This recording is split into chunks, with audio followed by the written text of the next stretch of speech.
our final member, Professor Charles Xavier. Salut tout le monde, c'est Xavier, bienvenue sur Watch Mojo français. Aujourd'hui on se retrouve pour le top 10 des meilleurs moments du MCU en 2022. Where are you going? We're not done. You're very persistent, aren't you? Pour cette liste, on va se pencher sur les scènes les plus époustouflantes, hilarantes et émotionnelles que cet univers cinématographique nous a offert au cinéma et à la télévision en 2022. Et ça, c'est une année entière de spoilers, alors faites gaffe. Quel est votre moment préféré du MCU en 2022 ? Dites-le moi dans les commentaires. Numéro 10, Zombie Strange, Doctor Strange in the Multiverse of Madness. Stephen Strange! Possessing a dead body is forbidden! Multiverse of Madness a été annoncé comme étant, en gros, un film d'horreur de super-héros. Mais même avec Sam Raimi aux commandes, jusqu'où Disney le laisserait-il aller ? Plus loin que prévu, parce que Zombie Strange serait totalement dans son élément dans un Evil Dead par exemple. Il y a même un livre surnaturel que Strange utilise pour posséder le corps mort de son homologue. Le mélange de maquillage prosthétique et d'images de synthèse en fait l'un des êtres les plus tordus du film, ce qui n'est pas peu dire puisque les créatures démoniaques y pullulent. This time it's gonna take more than killing me to kill me. Avec l'aide de ce bon vieux Wong, Strange parvient à sauver America Chavez qui aide Wanda à avoir la lumière. Wanda est peut-être le monstre de ce film, mais difficile de ne pas avoir le cœur brisé en la voyant tout perdre à nouveau. I opened the Darkhold. I have to close it. No one will ever be tempted by the Darkhold again. Numéro 9, l'ultime brisure du quatrième mur, She-Hulk avocate. It's often said that Marvel movies all end the same way. Wait, who's saying that? Le final de She-Hulk s'annonçait typique de Marvel avec une grosse bataille, des caméos surprises et un méchant qui n'était pas bien développé. Ça ne semblait pas satisfaire Jennifer Walters qui a utilisé son plus grand pouvoir, briser le quatrième mur.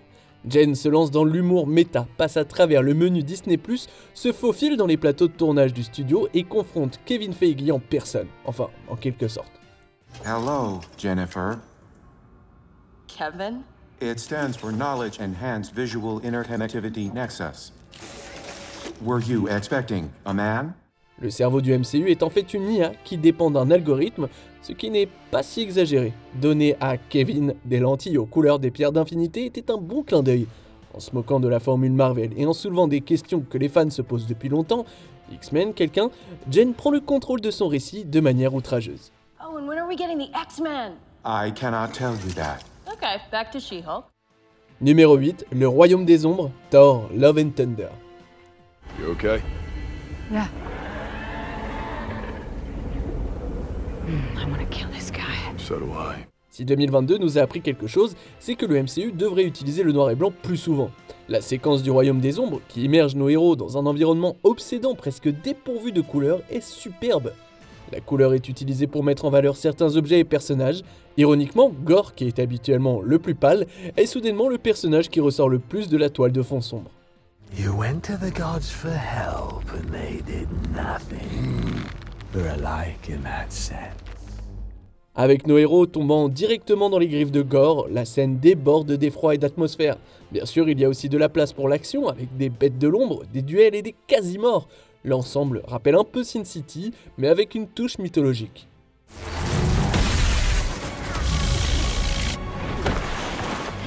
I got you.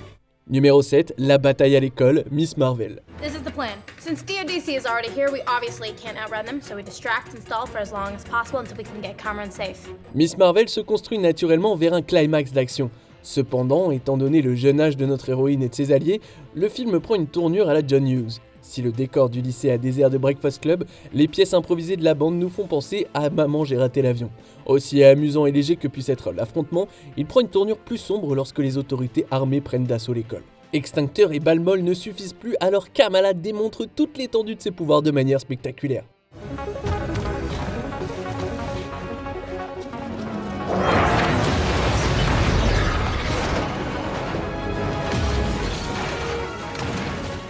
Aussi satisfaisant qu'il soit de voir Kamala triompher, il est tout aussi inspirant de voir la communauté se rallier à elle pour garder le DODC à distance.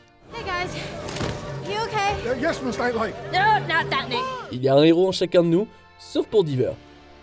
Numéro 6, le parfait cadeau de Noël de Peter, les gardiens de la galaxie, joyeuses fêtes. Maybe because I'm his sister, I feel like I should give Peter a happy Christmas. He's so sad about Gamora being gone. Ce spécial du temps des fêtes était un régal pour de nombreuses raisons. D'abord, il s'agissait d'un chapitre important dans l'histoire des Gardiens, révélant que Mantis est la demi-sœur de Star-Lord. Pour raviver l'amour de Peter pour Noël, Mantis et Drax lui offrent le cadeau ultime, le plus grand héros de la Terre, Kevin Bacon. Leur poursuite de l'acteur de Footloose donne lieu à l'une des séquences les plus drôles du MCU et la cérémonie de déballage est tout aussi hilarante. What'd you do? What? What did you do? We got you Kevin Bacon as a present? You got me a human being as a present. Mantis n'avait pas eu besoin d'aller aussi loin pour faire de ce Noël un moment inoubliable. Elle n'avait qu'à dire la vérité à Peter, ce qu'elle fait finalement dans un moment touchant. Les Gardiens ont toujours été comme une famille, mais cette révélation rapproche encore plus Peter et Mantis. Wait, so does that make you my sister?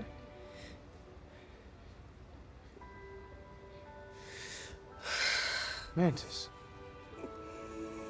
That's the greatest Christmas gift I could ever get.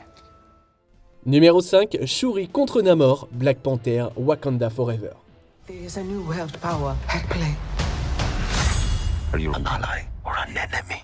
On est allé voir Wakanda Forever avec plusieurs questions en tête, notamment l'identité de la prochaine Black Panther.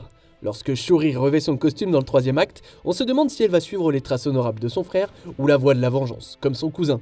Namor étant responsable de la mort de sa maman, Shuri penche pour la seconde solution. Show them who you are. Ryan Coogler a intensifié les effets visuels dans cette suite et la bataille finale entre les Wakandais et le peuple de Namor est un moment fort. Le véritable drame cependant se résume à l'héroïne et aux méchants. Shuri sort victorieuse d'un combat serré, mais elle choisit la paix plutôt que la vengeance. Namor se rend, mais cette alliance risque de poser des problèmes au reste du monde. Both nations want the same thing, which is to preserve and to protect their people, but they're willing to go about it different ways. Numéro 4, Attaque de loup-garou, Werewolf by Night. Just kill me as I am. Otherwise there will be no mercy, I promise. Tourner ce spécial télé principalement en noir et blanc était ingénieux pour plusieurs raisons. Pour commencer, ça rend hommage au monstre classique d'Universal, créant ironiquement un meilleur Dark Universe que celui du studio. De plus, si Werewolf by Night avait été en couleur, le climax à lui seul aurait probablement assuré un classement plus sévère. Mais sans un sang rouge qui gicle, la classification interdite aux moins de 13 ans est préservée tout en restant étonnamment graphique.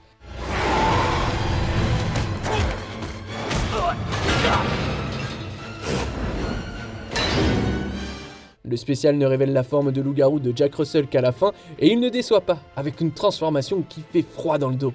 La cage ne peut pas contenir longtemps le loup-garou ou Elsa, ce qui aboutit à un déchaînement complet et très satisfaisant. A disgrace to your father's memory and the hallowed bloodstone name!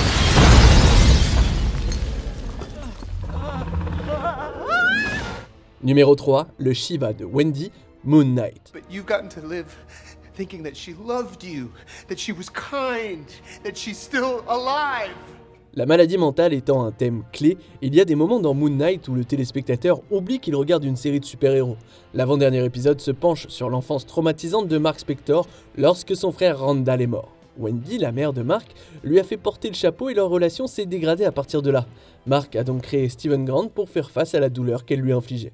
When danger is near, Stephen Grant has no fear.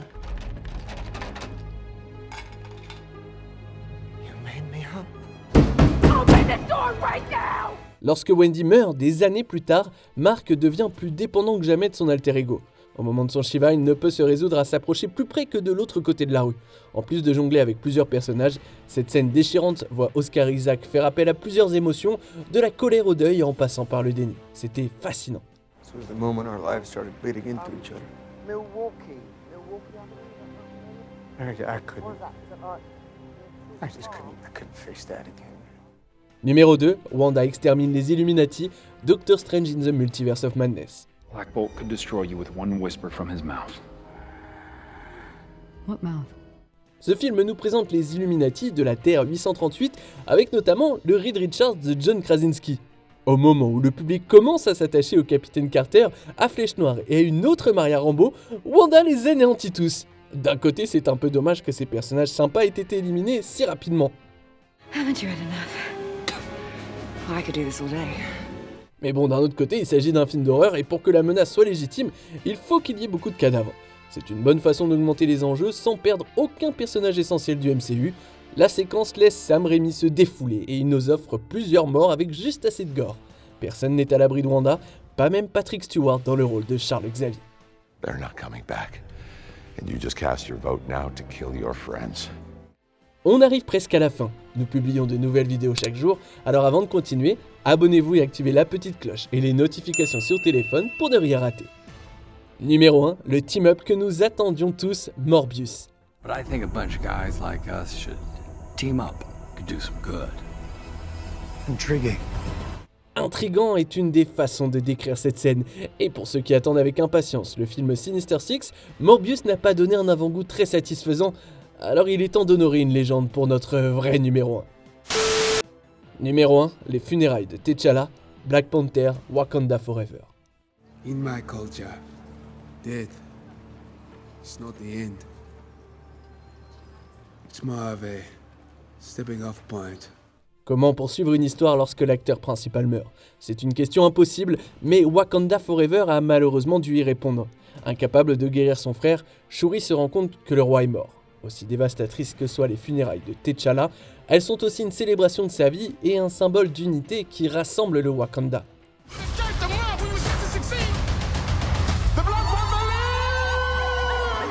Les funérailles nous permettent de dire au revoir à T'Challa, le logo Marvel offrant un moment de silence pour l'acteur qui l'a porté à l'écran, Chadwick Boseman. La fin nous laisse un espoir avec Toussaint qui partage le même nom wakandais que son père, T'Challa. Sa présence garantit qu'un T'Challa continuera à vivre dans le MCU. And when he fights for the fate of Wakanda, I will be right there beside him. Que pensez-vous de notre sélection? Dites-le moi dans les commentaires et checkez ces autres super vidéos de Watch Mojo français.